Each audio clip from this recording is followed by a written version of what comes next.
안녕하세요. 세계의 신기한 소식을 전해드리는 윤 기자입니다. 최근 전 세계적으로 부동산 금액이 급상승하게 되면서 미국의 대형 커뮤니티 레딧에 전세제도라는 게 무엇인가요? 라는 글이 올라오며 네티즌들의 호기심을 유발했는데요. 전세제도가 무엇이길래 해외 네티즌들의 이목을 집중시켰는지 지금부터 함께 알아볼게요. 여러분들은 전세제도가 대한민국에만 있다는 사실을 알고 계셨나요? 전세제도는 우리나라의 독특한 주택임대차 제도인데요. 전세제도가 도입된 것은 주택금융시장이 활성화되기 이전에 집주인과 세입자의 이해관계가 맞아떨어지면서 나타났다고 볼 수 있습니다. 집주인은 부족한 주택구입자금을 전세자금을 이용하여 무이자로 융통하고, 세입자는 매달 이자를 부담하는 것보다 주택의 절반 가격 정도의 주택을 임차하는 것이 득이 되기 때문인데요. 우리나라 사람들이 집을 알아볼 때 자주 접하는 전세제도는 관습으로 내려오던 정당이라는 제도에서부터 시작되었습니다. 전당이란 논밭을 담보로 금전을 융통받고 해당 부동산을 사용, 수익하면서 이자로 제공하던 제도로 금전대차와 주택임대차가 결합된 형태에서 시작되었는데요. 고려시대 논밭을 대상으로 하던 전당제도가 조선시대에 이르러 주택을 이용한 가사전당으로 발전한 것입니다.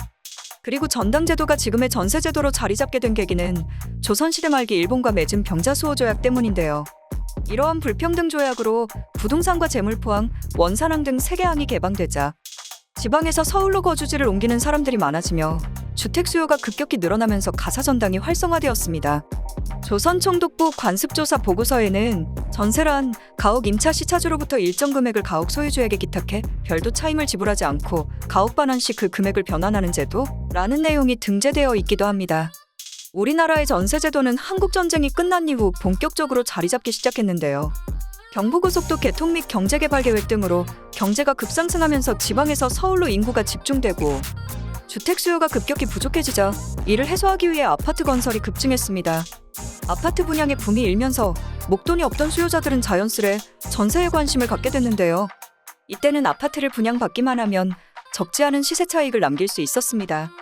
따라서 새 아파트를 분양받아 전세를 주면 내 집 마련을 위한 자금 부담을 덜 수 있었을 뿐 아니라 은행 대출이 쉽지 않았던 때에 일종의 무이자 대출 개념으로 주택을 구입한 것이 되고, 집값은 점점 오르게 되니 전세는 집주인이나 세입자에게 윈윈을 안겨줄 수 있었습니다. 이러한 전세제도는 전 세계에서 유일하게 한국에서만 시행되고 있는데요. 이에 전세제도를 처음 알게 된 해외 네티즌들은 큰 관심을 보이고 있습니다. 저렇게 선진적인 제도가 실제로 있다고? 감당 안 되는 월세에 지쳐가고 있는데 전세제도에서 한 줄기 희망을 봤어.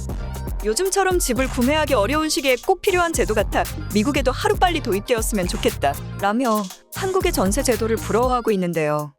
세계 어디를 가든 있을 줄 알았던 전세의 개념은 한국밖에 없다는 사실이 놀랍고, 우리나라에서만 시행되고 있는 전세제도를 세계가 부러워한다는 사실에 두 번 놀라게 되네요.